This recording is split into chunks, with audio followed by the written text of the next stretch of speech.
Item ಯಾವುದೇ ಇರಲಿ try ಮಾಡಿ ಆಚಿ ಚಿಕನ್ ಮಸಾಲಾ. ಶಿವಮೊಗ್ಗದಲ್ಲಿ ನೀರಾನೆ ದಾಳಿಯಿಂದ ಪಶು ವೈದ್ಯೆ ದಾರುಣವಾಗಿ ಸಾವನ್ನಪ್ಪಿದ್ದಾರೆ. ಶಿವಮೊಗ್ಗದ ತ್ಯಾವರೆಕೊಪ್ಪ ಮೃಗಾಲಯದಲ್ಲಿ ಆಗಿರುವಂತಹ ಘಟನೆ ಇದು.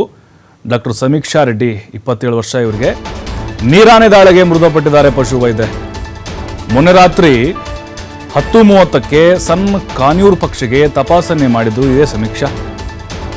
ಅದಾದ್ಮೇಲೆ ಏನ್ ಮಾಡ್ತಾರೆ, ರಾತ್ರಿ 11:45ಕ್ಕೆ ನೀರಾನೆಯ ಟೆಂಪರೇಚರ್ ಚೆಕ್ ಮಾಡೋಕೆ ಹೋಗಿದ್ರು. ಅಂದರೆ ಟೆಸ್ಟ್ ಮಾಡೋಕೆ ಹೋಗಿದ್ರು. ಥರ್ಮಲ್ ಕ್ಯಾಮ್ರಾ ಬಳಸಿ ಚೆಕ್ ಮಾಡುವ ವೇಳೆ ನೀರಾನೆ ದಾಳಿ ಮಾಡಿಬಿಟ್ಟಿದೆ. ಏಕಾಏಕಿ ಅವ್ರ ಮೇಲೆ ಅಟ್ಯಾಕ್ ಮಾಡಿ ಕೊಂದು ಹಾಕಿಬಿಟ್ಟಿದೆ. ಅದು ಪ್ರೆಗ್ನೆಂಟ್ ಇದೆ ಅಂತೆ, ನೀರಾನೆ ಗರ್ಭಿಣಿ. ತಕ್ಷಣವೇ ಶಿವಮೊಗ್ಗದ ಖಾಸಗಿ ಆಸ್ಪತ್ರೆಗೆ ಅಧಿಕಾರಿಗಳು ದಾಖಲಿಸಿದರು. ಶಸ್ತ್ರಚಿಕಿತ್ಸೆ ಫಲಕಾರಿಯಾಗಿದೆ. ಡಾಕ್ಟರ್ ಸಮೀಕ್ಷಾ ಕೊನೆಯುಸಿರೆಳೆದಿದ್ದಾರೆ. ನೋಡಿ ಪಾಪ ಅವರು ಹೆಂಗೆ ಆ ಪ್ರಾಣಿ ನೋಡ್ಕೊಳ್ತಾ ಇದ್ರು ಅಂತ ಹೇಳಿದ್ರೆ ಮಕ್ಕಳ ಥರ ನೋಡ್ಕೊಳ್ತಿದ್ರು. ಅವ್ರನ್ನೇ ಕೊಂದು ಸಾಯಿಸಿದೆ ಇದು ನೀರಾನೆ. ಫೆಬ್ರವರಿ 1ರಂದು ಪಶು ವೈದ್ಯೆಯಾಗಿ ನೇಮಕ ಆಗಿರ್ತಾರೆ ಡಾಕ್ಟರ್ ಸಮೀಕ್ಷಾ. ಮೃಗಾಲಯದಲ್ಲಿ ಟ್ರೈನಿ ಡಾಕ್ಟರ್ ಆಗಿದ್ದರು ಇವರು, ಇನ್ನೂ ಟ್ರೈನಿಂಗ್ನಲ್ಲಿದ್ದರು. ಬೆಂಗಳೂರು ಮೂಲದ ವೈದ್ಯರಿವರು, ಅಂದರೆ ಇಲ್ಲಿಯವರು. ನೀರಾನೆ ದಾಳಿಯಿಂದ ಸಮೀಕ್ಷಾ ಅವರ ಲಿವರ್ಗೆ ಡ್ಯಾಮೇಜ್ ಆಗಿದೆ, ಲಂಗ್ಸ್ಗೂ ಕೂಡ ಡ್ಯಾಮೇಜ್ ಆಗಿದೆ. ಆಪರೇಷನ್ ಸಕ್ಸಸ್ ಆಗದೆ ಖಾಸಗಿ ಆಸ್ಪತ್ರೆಯಲ್ಲಿ ಸಾವನ್ನಪ್ಪಿದ್ದಾರೆ. 2-3 ದಿನಗಳಲ್ಲಿ ಮರಿ ಹಾಕುತ್ತೆ ನೀರಾನೆ. ಅದು ಕಳೆದ 3-4 ದಿನಗಳಿಂದ ಒಂದೇ ಸ್ಥಳದಲ್ಲಿತ್ತು. ಹೀಗಾಗಿ ಟೆಂಪ್ರೇಚರ್ ಚೆಕ್ ಮಾಡೋಕ್ಕೆ ಹೋಗಿದ್ರು ಇವರು, ಏನಾದರೂ ಹೆಚ್ಚು ಕಡಿಮೆ ಆಗಿದೆಯಾ ಅಂಥೇಳಿ. ಥರ್ಮಲ್ ಕ್ಯಾಮ್ರಾನಿಂದ ಪರೀಕ್ಷೆ ಮಾಡ್ತಾ ಇದ್ರು. ಈ ವೇಳೆ ಏಕಾಏಕಿ ಸಮೀಕ್ಷಾ ಅವ್ರ ಮೇಲೆ ನೀರಾನೆ ದಾಳಿ ಮಾಡಿದೆ. ನೋಡಿ, ನೀರಾನೆ ಏನು ಮಾಡಲ್ಲ ಅಂತ ಅಂದ್ಕೊಂಡಿದ್ರು ಕೆಲವೊಬ್ಬರು.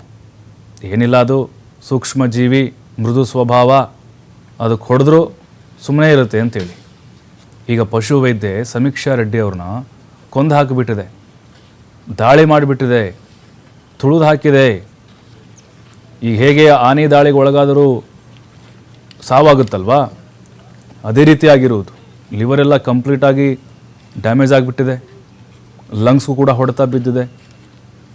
ಅದು 11:45 ಸುಮಾರು ರಾತ್ರಿ ವೇಳೆ. ಟಾರ್ಚ್ ಲೈಟು, ಮೋಸ್ಟ್ಲಿ ಅವರು ಟಾರ್ಚ್ ಹಿಡ್ಕೊಂಡು ಹೋಗಿದ್ದೆ ಅದಕ್ಕೆ ಟ್ರಿಗರ್ ಆಯಿತು ಅಂತ ಅನಿಸುತ್ತೆ. ದಿನನಿತ್ಯವೂ ಕೂಡ ಅದನ್ನು ಬಹಳ ಕೇರ್ ಮಾಡ್ತಾಯಿದ್ರು ಇವರು. ಆಮೇಲೆ ಅದು ಗರ್ಭಿಣಿ ಬೇರೆ ಅಲ್ವಾ, ಇನ್ನೂ ಹೆಚ್ಚಿನ ಕೇರ್ ಮಾಡ್ತಾಯಿದ್ರು. ತ್ಯಾವರೆಕೊಪ್ಪ ಮೃಗಾಲಯದಲ್ಲಿ ಆಗಿರುವಂಥ ಘಟನೆ ಇದು.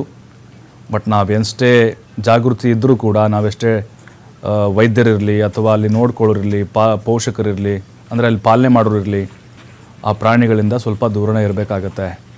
ಹೇಳೋಕ್ಕಾಗೋದಿಲ್ಲ ಯಾವಾಗ ಯಾವ ಪ್ರಾಣಿಗಳು ಮನುಷ್ಯರ ಮೇಲೆ ದಾಳಿ ಮಾಡ್ತವೆ ಅಂಥೇಳಿ. ಬಹುಶಃ ಇದು ಮೊದಲ ಘಟನೆ ಅಂತ ಅನಿಸುತ್ತೆ ನಮಗೆ ಈ ಥರದ್ದು ಕರ್ನಾಟಕದಲ್ಲಿ ಆಗಿರೋದು. ಆನೆ ದಾಳಿ ನೋಡ್ತಾ ಇದ್ವಿ, ಇದು ನೀರಾನೆ ದಾಳಿ ಮಾಡಿರೋದು.